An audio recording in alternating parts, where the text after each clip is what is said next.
Assalamualaikum warahmatullahi wabarakatuh. Waalaikumsalam warahmatullahi wabarakatuh.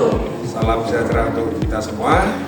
Baiklah anak-anak, pada pembelajaran hari ini kita akan mempelajari tentang proses masuknya agama Hindu dan agama Buddha ke Indonesia. Tentu saja bahwa agama yang masuk ke Indonesia bukan datang begitu saja, tapi ada proses-proses yang harus dilalui atau dilakukan. Bagaimana prosesnya? Jadi kita akan mempelajari tentang masuknya Hindu Buddha ke Indonesia. Anda lihat di sini, ini adalah sebuah gambar candi. Candi mana ini? Mana? Prambanan terletak di Klaten atau Jogja? Ada yang masuk Klaten, parkiran itu Klaten. Kalau candinya itu masuk Jogja. Loh ini real nyata. Prambanannya ada dua. Parkirannya masuk Klaten, candinya masuk Jogja. Baik, kita tidak mempermasalahkan itu, tapi yang kita permasalahkan sekarang bagaimana proses masuknya agama Hindu di Indonesia. Tentu ada beberapa teori. Ada 5 teori yang mengatakan bahwa masuknya Hindu di Indonesia itu ada dapat dibagi menjadi 5 teori ya. Teori apa saja itu silakan Anda tuliskan di papan interaktif digital. Silakan.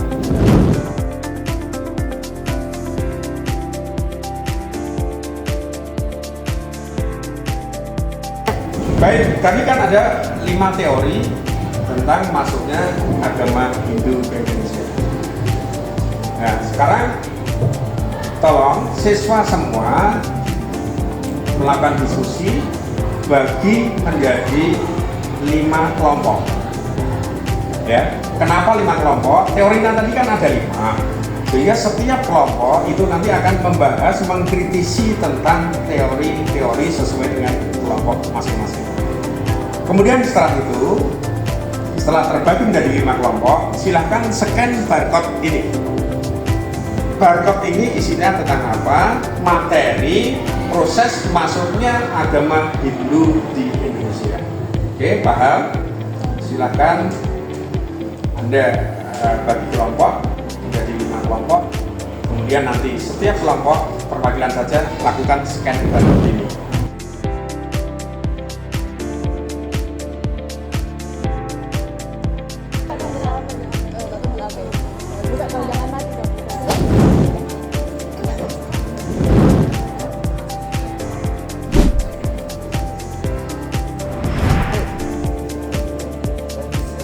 Oke, baik. Tadi kan kita sudah mempelajari tentang kelebihan, kekurangan dari teori-teori tentang masuknya agama Hindu ke Indonesia.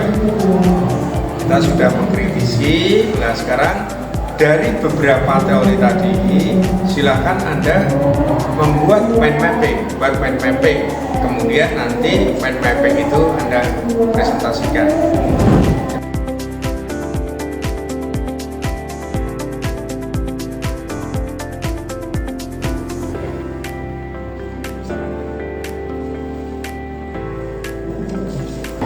Kekurangan dari teori Brahmana adalah yang pertama itu pantangan menyeberangi lautan, yang kedua populasi Brahmana yang relatif kecil. Baik, dari beberapa presentasi mengenai kelemahan dan kekuatan dari 5 teori itu, maka dapat kita simpulkan bahwa teori yang paling mendekati kebenaran itu adalah teori Nusantara.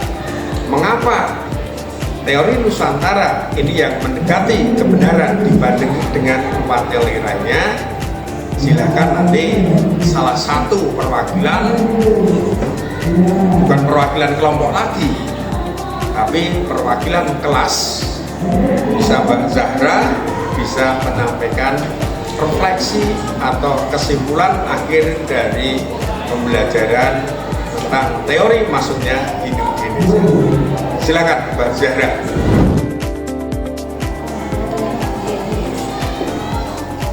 Jadi teman-teman, menurut kesimpulan dari semua teori tersebut,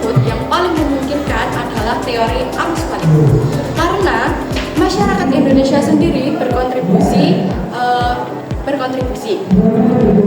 karena pada masa itu masyarakat Indonesia datang ke India untuk belajar agama Hindu, lalu mereka menjadi Brahmana. Setelah itu mereka balik lagi ke Indonesia untuk menyebarkan agama Hindu tersebut kepada warga Indonesia. Demikian yang dapat saya sampaikan. Apabila ada salah kata, saya mohon maaf. Wassalamualaikum warahmatullahi wabarakatuh.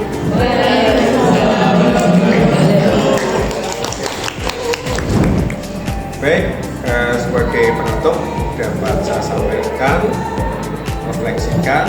Tadi sudah siswa Bajara sudah merefleksikan. Jadi memang benar bahwa Hindu masuk ke Indonesia itu karena ada peran bangsa Indonesia sendiri, di mana bangsa kita belajar agama Hindu bersama. Setelah selesai, artinya ditasbihkan menjadi Brahmana, kembali ke Indonesia, kemudian menebarkan agama Hindu di Indonesia.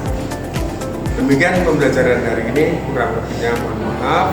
Yang kata, Assalamualaikum warahmatullahi wabarakatuh.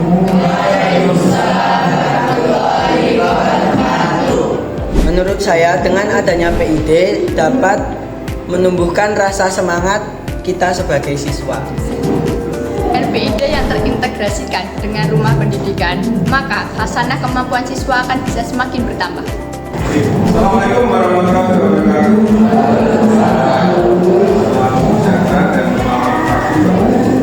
Bapak Ibu mohon maaf mengganggu waktunya karena kami minta tolong untuk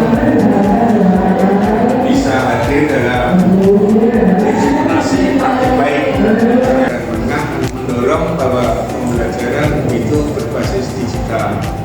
Salah satunya adalah dengan memanfaatkan PID, yang mana PID ini sudah didistribusikan ke seluruh Indonesia, baik di tingkat PAUD, SD, SMP, SMA maupun SMK.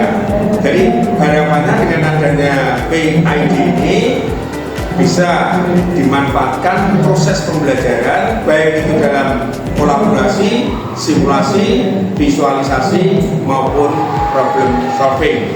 Di kementerian adanya PID maupun rumah pendidikan yang mana ini bagian daripada transformasi digital. Itu harapannya transformasi digital itu tidak hanya terjadi ketika teknologi itu hanya membantu murid, membantu guru dalam proses pembelajaran, tetapi proses itu sendiri bisa berjalan lebih baik, bukan sekedar menggunakan perangkat yang lebih canggih. Sehingga apa? Sehingga nantinya akan kita dapatkan satu proses pembelajaran yang mendalam. Itu konsepnya.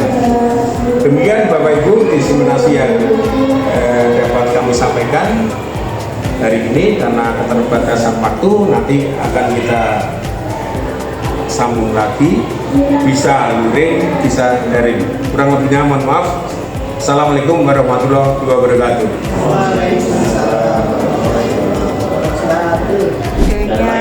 PID ini perlu menjadi lebih bisa menyajikan materi dengan sangat jelas kepada siswa, sehingga siswa bisa mendapat sumber belajar yang lebih konkret, mulai dari audio, video, ilustrasi, sehingga pembelajaran akan lebih mendalam. Dengan adanya PID yang sudah terintegritas dengan rumah belajar, itu akan memberikan siswa menjadi lebih maju dan tertarik dalam pembelajaran, karena pembelajaran lebih menarik dan terintegrasi dengan internet. Karena dengan internet semuanya akan lebih mempermudah siswa untuk mencari hal-hal yang ingin diketahui atau pengetahuan baru.